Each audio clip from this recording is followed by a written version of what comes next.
ගරු දිනේෂ් ගුණවර්ධන මැතිතුමන් ප්‍රකාශ කළා වගේ ඒ වගේම ඩලස් අලහප්පෙරුම මන්ත්‍රීතුමන් පැහැදිලි කරපු ආකාරයට තවමත් න්‍යාය පත්‍රයේ තියෙන්නේ අද පාර්ලිමේන්තුවේදී විවාද කරන්න බලහත්කාරයෙන් අතුරුදහන් කිරීම වලින් සියලු තැනැත්තන් ආරක්ෂා කිරීම සඳහා වූ ජාත්‍යන්තර සම්මුතිය හා ඊට අදාළ නීතිය ශ්‍රී ලංකාව තුළ බලපැවැත්වෙන තත්වයකට පත් කරන පනත. මොන කරුණු කිව්වත් මේ ජාත්‍යන්තර සම්මුතියට හිටපු විදේශ අමාත්‍යවරයා අත්සන් කළෙත් ජිනීවාවලදී ඇමරිකා එක්සත් ජනපදයේ ගෙනාපු ලංකාවට හතුරු යෝජනාවට අතයිස්සුවෙත් සමානුග්‍රාහකයෙක් වුණෙත් මේ රටේ යුද ජයග්‍රහණයේ දිනාදුන් සේනාධිනායකයා ඇතුළු රණවිරුවන් දඩයන් කිරීම සඳහා කියන එක අපි දිගින් දිගටම කිව්වා. දැන් මේ පනත තමයි පළවෙනි යුද අපරාධ අධිකරණය පිහිටුවන පනත. අපි කියනවා ඕනම ආණ්ඩුවේ කෙනෙකුට විවාදයකට එන්න කරුණු සහිතව ඔප්පු කරලා පෙන්නන්නම් මේ පනත තමයි දේශීය වශයෙන් පිහිටුවන පළවෙනි යුද අපරාධ පිළිබඳ පනත. දැන් මේ පනත සම්මත කළොත් යුද සමයේ සේවයේ හිටපු විශ්‍රාමික හමුදා නිලධාරීන් සිට දැනට සේවයේ සිටින සියලු හමුදා නිලධාරීන් ඉතාම අන්තරාදායක ඉරණමකට භාජනය වෙනවා. පළවෙනි එක තමයි දැන් ජාත්‍යන්තර නීතියට අනුව පුද්ගලයෙක් බලහත්කාරයෙන් අතුරුදහන් කිරීම කියන්නේ යුද අපරාධයක් ලෙස ගැනෙන කාරණයක්. ඒක යුද අපරාධ කියන කාරණයට අයිති. එතකොට මේ පනත සම්මත කරාම පළවෙනි වතාවට ලංකාවේ මෙන්න මේ කියන පුද්ගලයෙක් බලහත්කාරයෙන් අතුරුදහන් කිරීම කියන කරුණට අදාළව නඩු විභාග කරලා තීන්දුව දෙන්න වෙනම උසාවියක් පිහිටවනවා.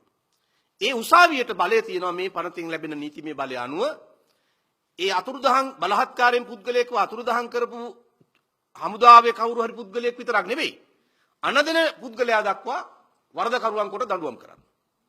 එතකොට මේක යුද අපරාධ අධිකරණයක්.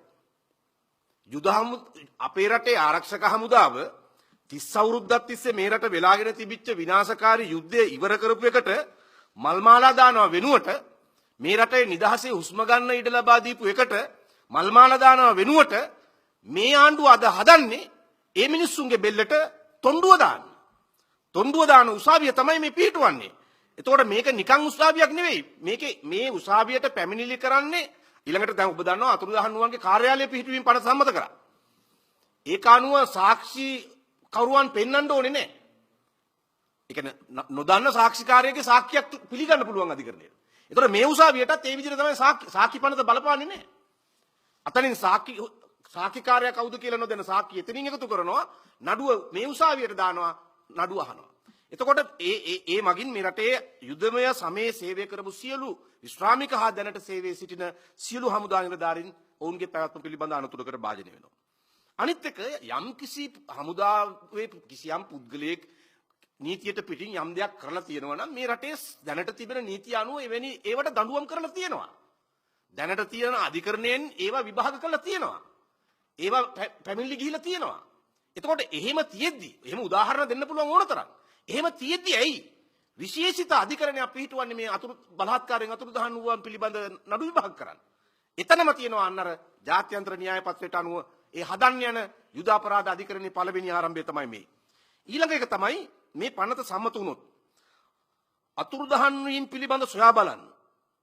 දැන් අර කලින් පනතෙන් පිහිටපු යාන්ත්‍රණය තියෙනවා. ඒ අතුරුදහන් පිළිබඳ සොයා බැලීම සඳහා රට තුල පිහිටවනු ලබන ඕනෑම යාන්ත්‍රණයකට අදාළව බලපෑම් කිරීමේ අවශ්‍යතාවය ජාත්‍යන්තර කමිටුවකට ලැබෙනවා.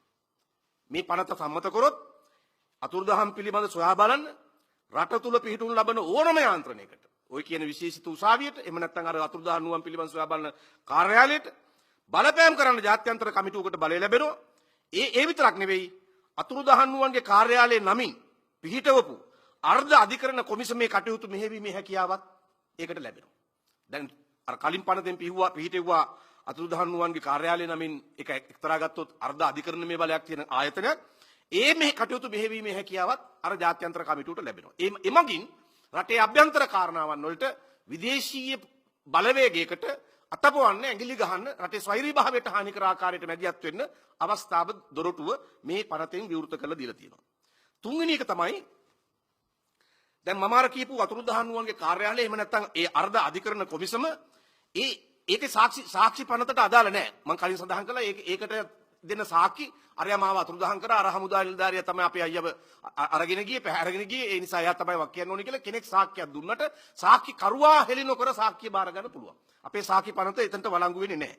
එතකොට බොරු සාක්ෂි ගොතලා අපි මේ පනත සම්මත වුණොත් බොරු සාක්ෂි ගොතලා විදේශ රටවල නඩු පවරන්න පුළුවන් අපේ හමුදා නිලධාරීන්ට එරෙහිව.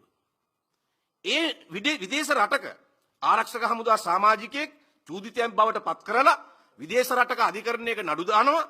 ඒ නඩු දැම්මම ඒ රටට අයිතිය ලැබෙනවා අපේ රටෙන් අපේ ඒ චූදිත හමුදා නිලධාරීන්ව අත්අඩංගුවටගෙන තමන්ගේ රටට ඉදිරිපත් කරන්න කියලා ඉල්ලා හිටින්නේ. ශ්‍රී ලංකාව බැඳී ඉන්නවා එවැනි චූදිතීන් ඒ ජාත්‍යන්තර නීතියට අනුව කටයුතු කරන්න. ඒ කියන්නේ ඒ රටවල් වලට බාර දෙන්න. ඉතින් ඒකෙන් පේනවා මොන තරම් දරුණු පාවාදීමක්ද මේ. ආරක්ෂක හමුදාවකට දී යුතු සැලකිල්ලද මේ. ඒ විතරක් නෙවෙයි. දැන් ඔය විදිහේ ව්‍යාජ සාක්ෂි මත අපි දන්නවා අපි අස්සම් කරලා නැහැ ජාත්‍යන්තර යුදාපරාධ පිළිබඳ ජාත්‍යන්තර සම්මුතියට. හැබැයි ඒ නීතිය බලපවත්වන රටක් අනිවාර්යෙන් උන්ට බලය ලැබෙනවා තමන්ගේ රටේ හිටියොත් මේ චූදිත හමුදා නිලධාරියෙක් සංචාරයකට හොය ඇවිල්ලා අත්අඩංගුවටගෙන අධිකරණ ක්‍රියාමාර්ගයකට භාජනය කරන්න. රෝහලක හිටියත් සෞඛ්‍ය කටයුත්තකට ඇවිල්ලා හිටියත් රෝහලක හිටියත් අරගෙන ඔහුව චූදිතයෙක් බවට පත් කරලා නඩුව අහලා ඉවරනකම් අත්අඩංගුවේ තියාගෙන යන්න පුළුවන්. ඒ විතරක් නෙවෙයි. දැන් අපි දන්නවා දැන් අපි රෝම ප්‍රඥාප්තියට අස්සම් කළා නැහැ.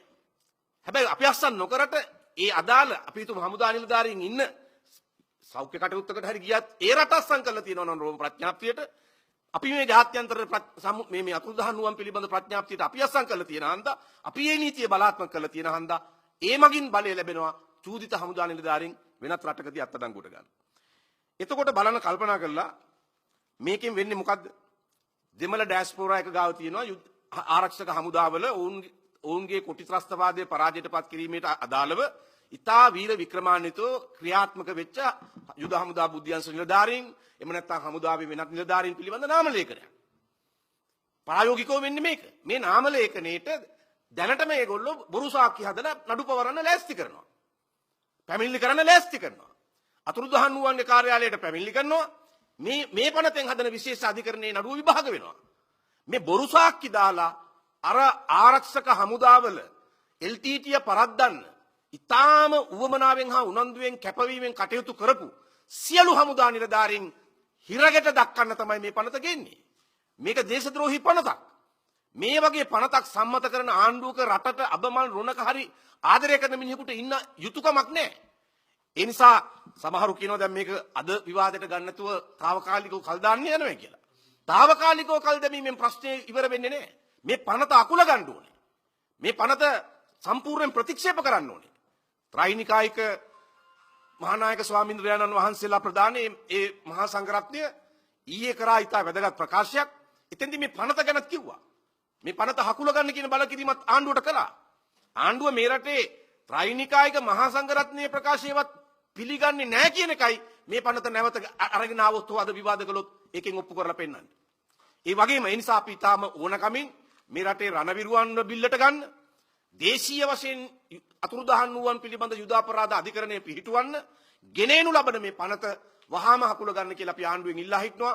ඒ වගේම රණවිරුවන්ට ඔවුන්ගේ දූදරු පවුල්වල සියලු දෙනාටම මේ පනත සම්මත වුණොත් ඇතිවෙන ඉරණම පිළිබඳව පුළුල් දැනුවත් කිරීමක් සිදු කිරීමටත් අපි බලාපොරොත්තු වෙනවා. ඒ වගේම අපි ආණ්ඩුවෙන් නැවත ඕනෑකමින් ඉල්ලනවා ත්‍රිනිකායික මහානායක භික්ෂුන් වහන්සේලාගේ ඒ ඉල්ලීමවත් අඩු ගානේ සලකා බලලා කරුණාකරලා මේ පනත ගේන්න එපා නැවත මේ පාර්ලිමේන්තුවට මේක හකුල ගන්න කියන බලකිරීම අපි කරනවා. ඒ වගේම අපි මේ අවස්ථාවේදී ඒකාබද්ධ විපක්ෂයේ හැටියට ත්‍රිනිකායික මහා සංඝරත්නයේ මහානායක ස්වාමීන්ද්‍රයන්න් වහන්සේලා රටත් ජාතියත් මුහුණ දීලා තියෙන දැවැන්ත අනතුර අවබෝධ කොටගෙන ඒ පිළිබඳව ඉතා ඉදිරිගාමීව ගිහි සමාජයට අවශ්‍ය කරන මඟ පෙන්වීම ලබා දීමට ආණ්ඩුවට ඒ අවශ්‍ය කරන බලපෑම ඇති කිරීමට ක්‍රියාත්මක වීම පිළිබඳවත් අපි අපේ ගෞරවනීය ප්‍රණාමය උන්වහන්සේලා වෙත පුද කරමින් සිටිනවා.